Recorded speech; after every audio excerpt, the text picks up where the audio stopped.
Welcome back to Metals, Money, and Markets. We're October 26th from MiningClips.com. I'm Rob Goodman, and as always, Mickey Fulp, the Mercenary Geologist, will make sense of these numbers. Okay, Mickey, gold's having a pretty good run here. Equities markets, pretty bad week, but the dollar and gold moving higher. Let's start there. Yes, sir. Gold up again this week, 4 weeks in a row, closed at 1234, up $8 on the week.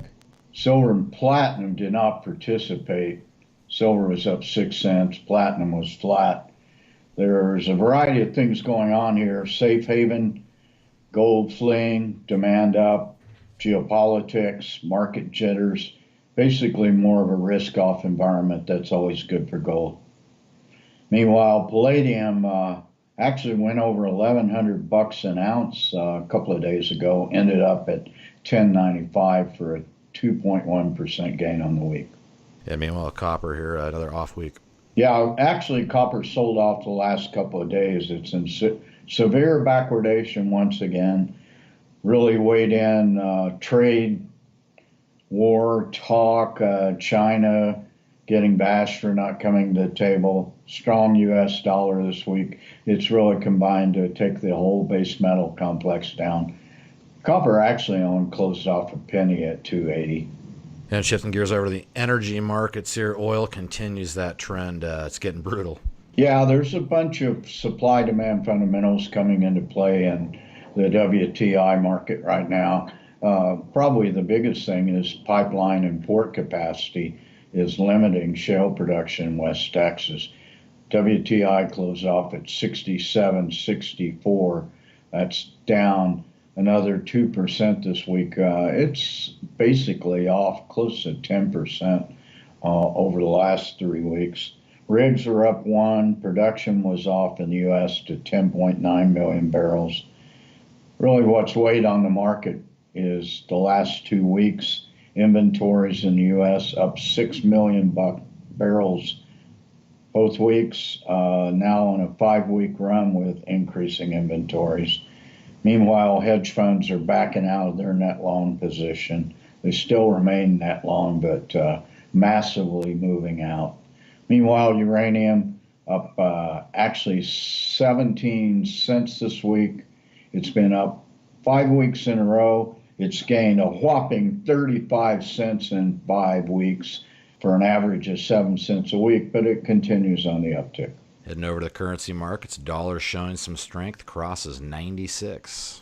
Yeah, we had another big jump in the U.S. dollar again this week. It was up to 96.36. It actually fell off a bit during the market today, but still up 0.7%. A lot of this has to do with the fact that the euro is a mess with an Italian budget in disarray or dispute.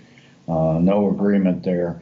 Really, it is the weakness of the euro that's been weighing on that market and increasing DXY.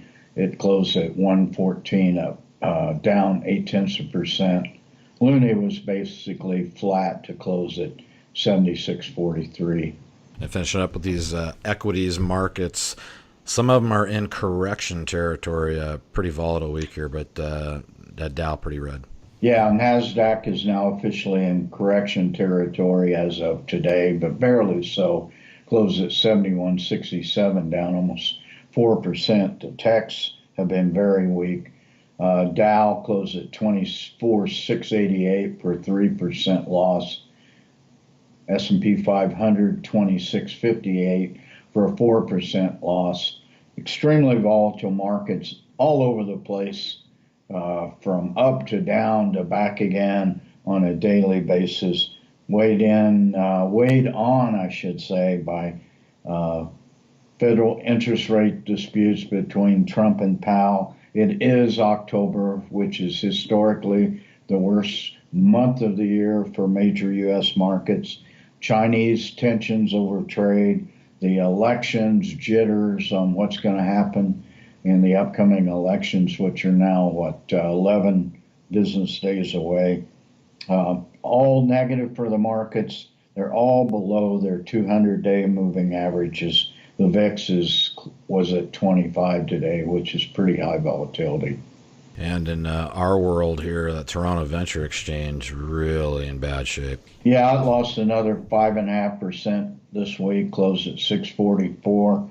Volumes were all over the place. The volume today on Friday was half the volume on Monday. It looks to me like people are moving in with some early front running a tax loss season. Every year we seem to get this earlier and earlier. People think they can tax loss sale earlier and get better numbers. We'll see if that really happens or not. But this market's a mess.